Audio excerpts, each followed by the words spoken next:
परिचय। आपका मित्र आपको चुनौती देता है कि क्या आप संख्या 1, 2, 3, 4, 5 को 11 से 30 सेकंड से कम समय में भाग दे पाएंगे। क्या 1, 2, 3, 4, 5 को 11 से भाग देना और जांच करना संभव है? इसमें 30 सेकंड से अधिक समय लगेगा। क्या आप मन ही मन में उत्सुक हैं कि इस सवाल को हल करने का कोई दूसरा तरीका है? इस पाठ में हम भाग के नियम व संख्याओं का गुणनखंड करने के बारे में जानेंगे।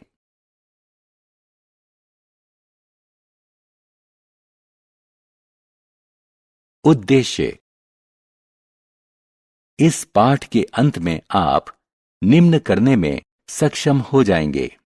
2, 3, 5, 10 और 11 से विभाज्यता की जांच करने के नियम समझना, अभाज्य संख्याओं को परिभाषित करना, भाज्य संख्याओं को परिभाषित करना, अभाज्य गुणनखंड समझना। 2 से विभाज्यता। अनुज जानता है कि जिस संख्या के अंत में 2, 4, 6, 8 या 0 होता है तो वो संख्याएं सम संख्याएं होती हैं। उसने रैंडम आधार पर कुछ ऐसी संख्याएं लीं जिनके अंत में 2, 4, 6, 8 या 0 है और उन्हें 2 से भाग दिया। उसने देखा कि सभी में शेषफल 0 बचता है। अब उसने कुछ ऐसी संख्याएं लीं जिनके अंत में 2, 4, 6, 8 या 0 नहीं है और उन्हें 2 से भाग दिया। उसने देखा कि ऐसी सभी संख्याओं में 0 के अतिरिक्त कोई संख्या है। इसलिए उसने निष्कर्ष निकाला कि 2 से वही संख्याएं विभाज्य हैं जिन संख्याओं में इकाई के स्थान पर 2, 4, 6, 8 या 0 है।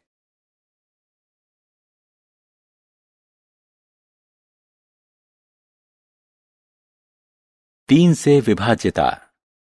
संख्या 3 से विभाज्य है या नहीं, ये जानने के लिए हम पहले वाला नियम नहीं अपना सकते।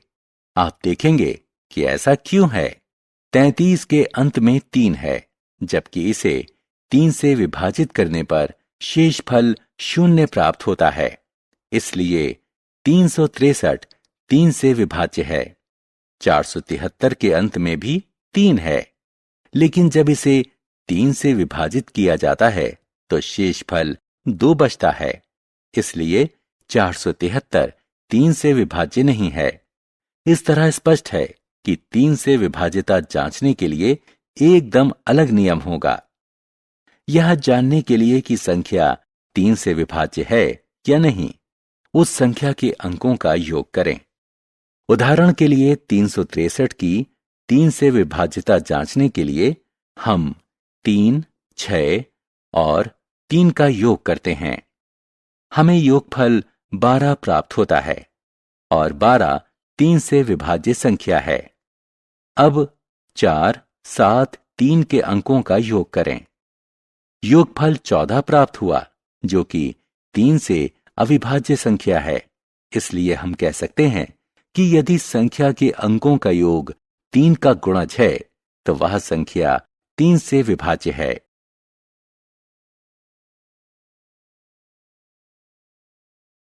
पांच और 10 से विभाज्यता। अनुज को किसी संख्या की 5 से विभाज्यता की जांच करना बहुत आसान लगता है।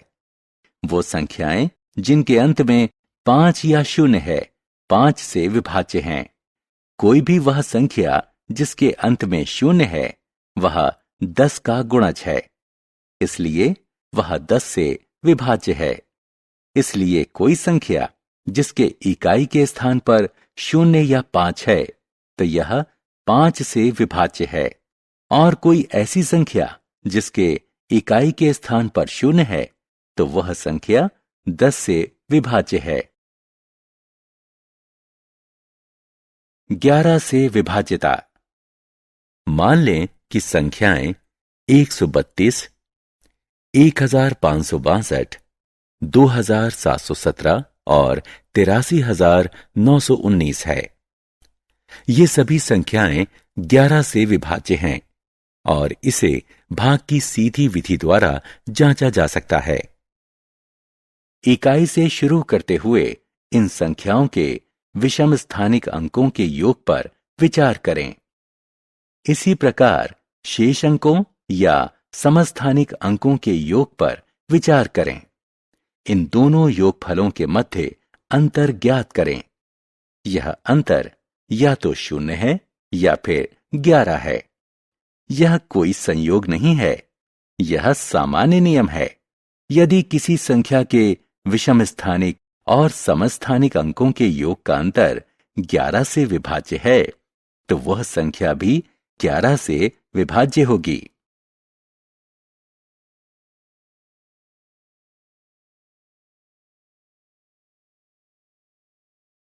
अभाज्य संख्याएं और भाज्य संख्याएं। संख्या 1 को देखें। इसका केवल एक गुणनखंड है, स्वयं 1। एक विशिष्ट संख्या है। संख्याओं 2, 3, 5, 7 इत्यादि को देखें। वास्तव में इन संख्याओं के 2 गुणनखंड हैं, 1 और संख्या स्वयं। वे संख्याएं जिनके केवल 2 गुणनखंड होते हैं, वे अभाज्य संख्याएं कहलाती हैं। कुछ और संख्याओं जैसे 4, 6, 8 इत्यादि के 2 से अधिक गुणनखंड होते हैं। जिन संख्याओं के 2 से अधिक गुणनखंड होते हैं, वे भाज्य संख्याएं कहलाती हैं। संख्या 1 ना तो अभाज्य है और ना ही भाज्य। 2 सबसे छोटी अभाज्य संख्या है। यह एकमात्र सम अभाज्य संख्या है। अन्य सभी अभाज्य संख्याएं विषम हैं। इरेटोस्थेनस की छन्नी। आइए इरेटोस्थेनस कहलाने वाले ग्रीक गणितज्ञ की विधि का इस्तेमाल करके 1 से 100 तक की सभी अभाज्य संख्याएं ज्ञात करें। 1 से 100 तक की सभी संख्याएं लिखें। 1 को काट दें क्योंकि 1 अभाज्य संख्या नहीं है। 2 के ऊपर गोला बनाएं। उसके बाद 2 को छोड़कर 2 के सभी गुणजों पर क्रॉस लगा दें। अब आप देखेंगे कि पहली बिना क्रॉस की संख्या 3 है। 3 के ऊपर गोला बनाएं और 3 को छोड़कर इसके सभी गुणजों को क्रॉस करें। अगली बिना क्रॉस वाली संख्या 5 है। 5 के ऊपर गोला बनाएं और 5 को छोड़कर 5 के सभी गुणजों पर क्रॉस लगाएं। अगली बिना क्रॉस वाली संख्या 7 है। 7 के ऊपर गोला बनाएं और 7 को छोड़कर 7 के सभी गुणजों पर क्रॉस लगाएं। इस तरह सभी बिना क्रॉस वाली संख्याएं अभाज्य संख्याएं होंगी। 1 को छोड़कर अन्य सभी क्रॉस वाली संख्याएं भाज्य संख्याएं होंगी।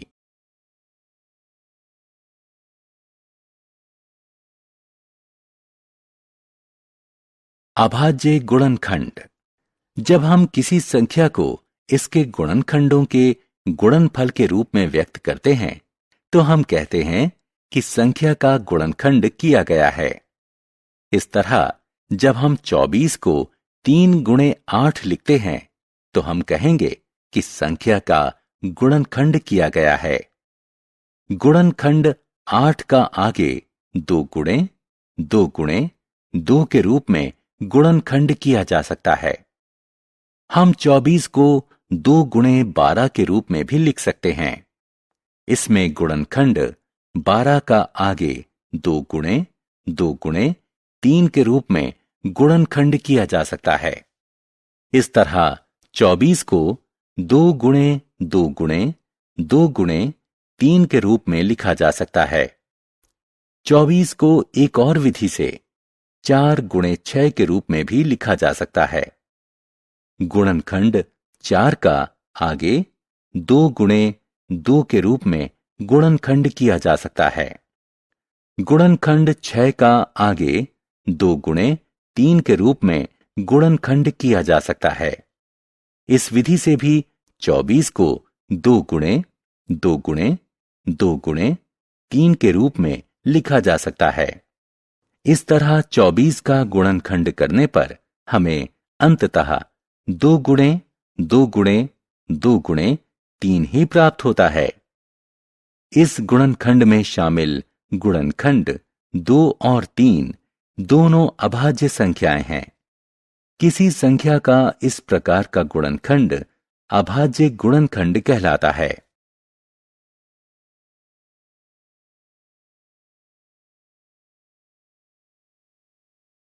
सारांश। आइए हमने जो कुछ सीखा है उसे संक्षेप में दोहराएं।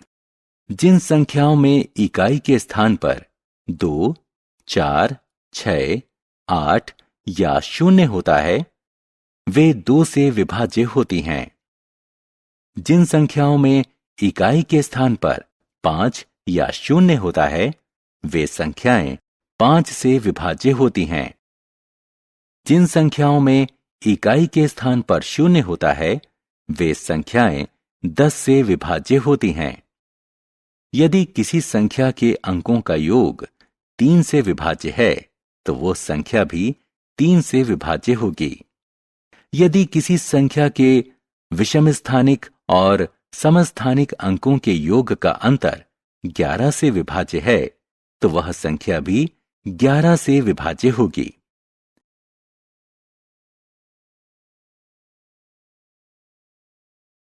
दो गुणनखंडों वाली संख्याएं अभाज्य संख्याएं कहलाती हैं।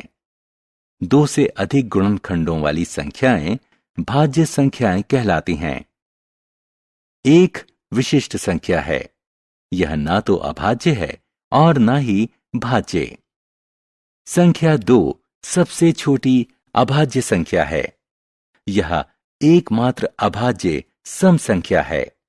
अन्य सभी अभाज्य संख्याएं विषम हैं। किसी संख्या को इसके अभाज्य गुणनखंडों में व्यक्त करना इसका अभाज्य गुणनखंड कहलाता है।